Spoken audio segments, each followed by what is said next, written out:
Having failed to provide the promised proof for God's existence in his first two attempts, Christian radio talk show host and apologist Bob Duco tries to provide evidence of his deity's existence with a third so-called proof. He states, all right, let's go on to the third proof for God's existence, and that is that life cannot come from non-life.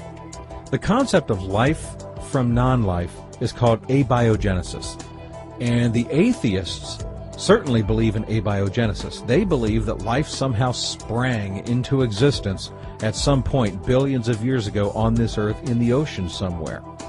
I want to stop Bob here because he's trying to make atheists who don't believe in an interactive, creative God look like idiots for believing, as if there was no evidence, that life somehow developed out of the seas a few billion years ago.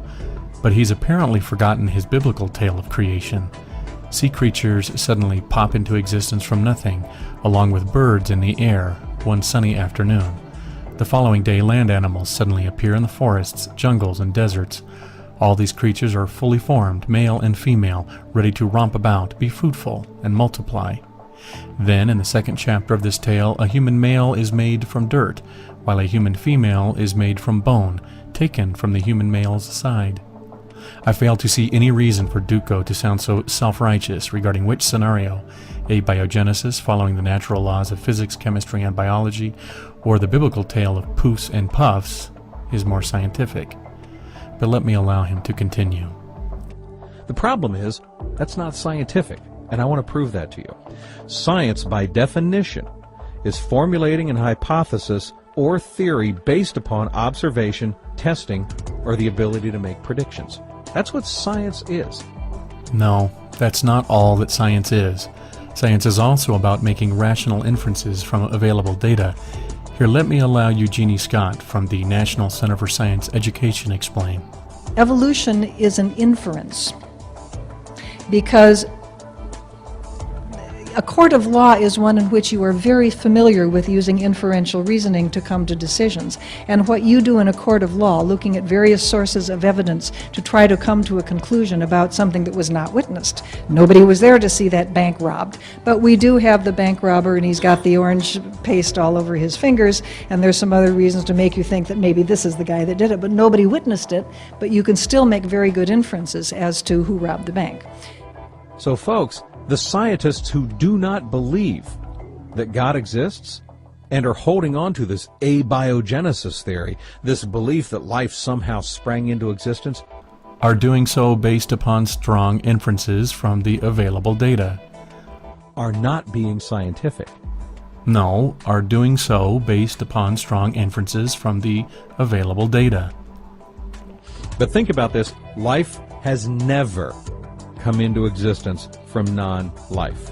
You know what that means? That means that believing that there is a God is, in fact, scientific. Now wait for it. This gets good in a minute. Because we know that science will not allow life to come from non-life. No, we know no such thing. I've got to let this develop just a bit more. Yet we see that we have life all around us. So it is a scientific conclusion that there must be a being capable of creating life from non-life. Zing! Duco gets a half point for almost making it across. Yes, indeed, we see life all around us. So what does that mean? Not that a God did it, but that there was a time when there was no life, and some process was able to occur with self-replicating molecules and RNA and all that other stuff, which allowed life to form on the early Earth. The reason we don't see this same process occurring over and over again is because conditions on the Earth today are infinitely different than they were when this process took place.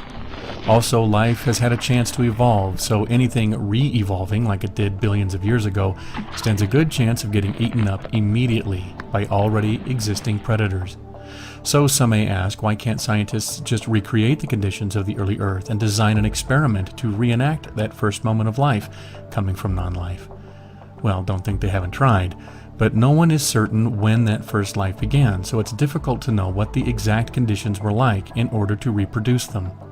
Additionally, even if we could pinpoint the exact time when life first appeared on our planet, it happened such a long time ago that knowing the exact conditions needed to replicate that moment is extraordinarily difficult. Personally, I assume the conditions had to be just right for this event, so knowing those just right conditions must be elusive indeed.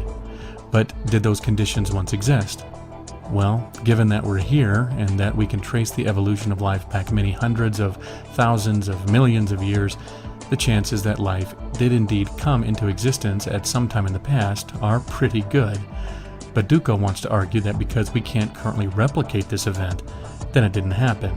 And that is pure and utter nonsense.